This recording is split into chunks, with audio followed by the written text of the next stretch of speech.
Plasmolysis, जीवद्रव्य कुंचन। जब दो विलयनों के परासरण विभव ऑस्मोटिक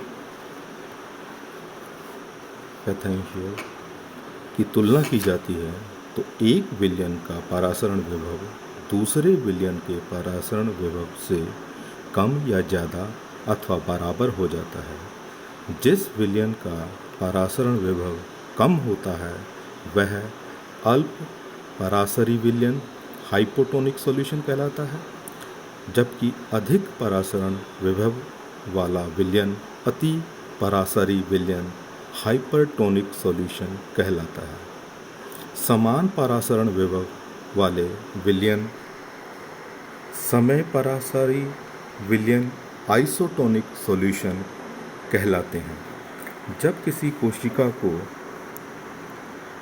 समपरासरी विलयन में, जिसकी सांद्रता कोशिका रस की सांद्रता के समान हो, रखा जाता है तो दोनों विलयनों का परासरण विभव समान होने के कारण परासरण क्रिया नहीं होती। कोशिका की आमाप का कोई परिवर्तन नहीं होता। कोशिका को यदि अति परासरी विलयन में रखा जाता है तो बाह्य परासरण होने लगता है, अर्थात कोशिका से जल बाहर निकलने लगता है। केंद्रीय रिक्तिका आकार में छोटी हो जाती है तथा स्थिर दाब कम होने से कोशिका द्रव का कोशिका भित्तीय दाब समाप्त हो जाता है।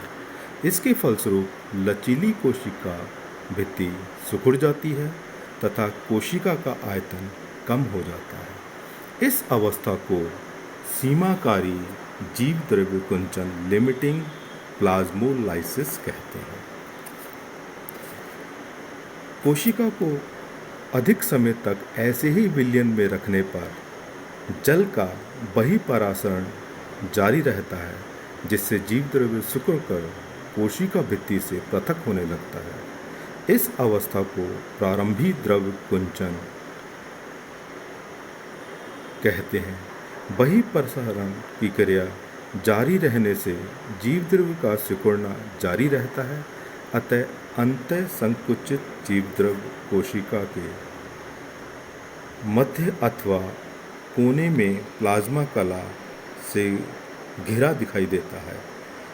यह परिस्थिति प्रत्यक्ष जीवद्रव्य कुंचन एविडेंट प्लाज्मोलाइसिस कहलाती है। जीवद्रव्य कुंचित कोशिका में संकुचित जीवद्रव्य तथा कोशिका द्रव्य के मध्य बने स्थान में बाहरी विलयन भर जाता है, क्योंकि कोशिका पूर्णतः पारगम्य होती है। जीवद्रव्य कुंचित कोशिका को अल्प परासरी विलयन हाइपोटोनिक सॉल्यूशन में रखने पर अंतःपरासरण क्रिया द्वारा जल कोशिका में प्रवेश करने लगता है। कुछ समय पश्चात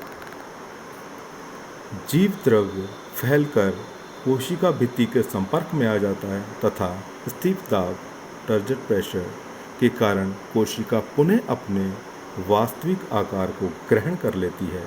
यह क्रिया जीवद्रव्य विकुंचन डीप्लाज्मोलाइसिस कहलाता है। जीवद्रव्य कुंचन का महत्व, इम्पोर्टेंस ऑफ प्लाज्मोलाइसिस।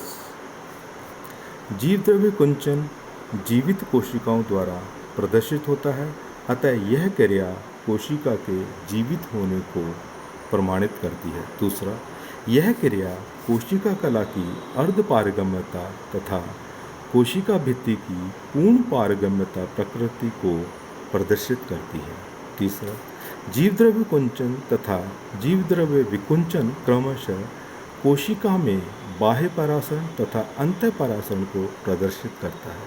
चौथा, मांस, मछली, अचार आदि को लवणन साल्टिंग द्वारा एवं मुरब्बे में चाशनी द्वारा सुरक्षित रखा जाता है, क्योंकि लवण और चाशनी द्वारा जीवाणु अथवा कवकों आदि को जीवद्रव्य कुंचन द्वारा निष्क्रिय कर दिया जाता है।